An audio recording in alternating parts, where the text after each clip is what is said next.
Hello friends, स्वागत आहे तुमचं कामिनीज फूड किचन चॅनलमध्ये। आज आपण अगदी बाजारात मिळतात तसे व्हेज हक्का नूडल्स बनवणार आहोत, ते पण अगदी चटपटीत आणि चायनीज फ्लेवरचे। चला तर मग सुरुवात करूया।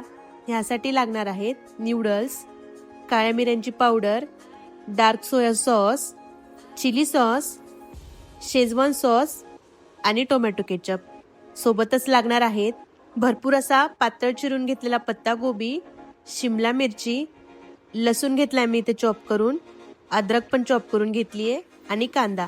तुमच्या आवडीप्रमाणे पण भाज्या तुम्ही वापरू शकता। सगळ्यात आधी इथे नूडल्स मी पाण्यामध्ये अगदी 2 मिनिटं थोडंसं मीठ टाकून उकळवून घेतलेत। गरम पाण्यातून काढून त्यात थंड पाणी टाकायचं आणि एका चाळणीमध्ये हे काढून घ्यायचे। चाळणीत काढून घेतल्याच्या नंतर 1 ते 2 चमचे तेल टाकून मिक्स करून घ्यायचं। आता आपण नूडल्स बनवायला सुरुवात करूया। एका कढईमध्ये तेल टाकून घ्यायचं। तेल गरम झालं की यात बारीक करून घेतलेले लसूण आणि अद्रक टाकून घ्यायचे।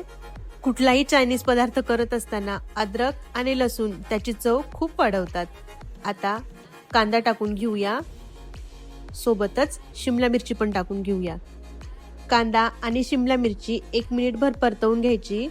कांदा आणि शिमला मिरची परतवण्यासाठी थोडासा वेळ लागतो, त्यामुळे आपण ते आधी टाकून घेतलेत। ते परतवून झाले की ह्यात पत्ता गोबी टाकून घेऊया। पत्ता गोबी तेलामध्ये टाकली की लगेचच नरम पडते।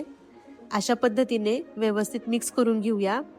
अगदी थोडंसं मीठ टाकून घ्यायचं, ह्या भाज्यांना लागेल एवढंच, कारण सॉसेसमध्ये भरपूर प्रमाणात मीठ आहे, त्यामुळे आपण मिठाचा वापर जास्त करणार नाही आहोत। चिली सॉस टाकून घेऊया, सोबतच टोमॅटो केचप, सोबतच शेजवान सॉस आणि डार्क सोया सॉस पण टाकून घेऊया।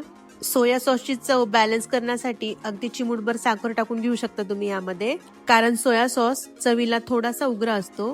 हे सगळे सॉस भाज्यांमध्ये 1 मिनिटभर परतवून घ्यायचे। भाज्या थोड्याशा कच्च्याच ठेवायच्या। छान परतवून झालंय बघा। ह्यात आता उकळवून घेतलेले नूडल्स टाकून घेऊया। अगदी मोकळे मोकळे झालेत।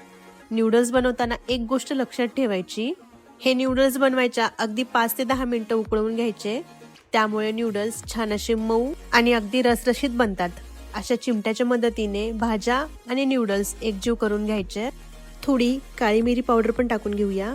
लहानांपासून मोठ्यांपर्यंत चायनीज गोष्टी खायला खूप आवडतात, तेव्हा असे झटपट होणारे नूडल्स आपण नक्कीच बनवू शकतो।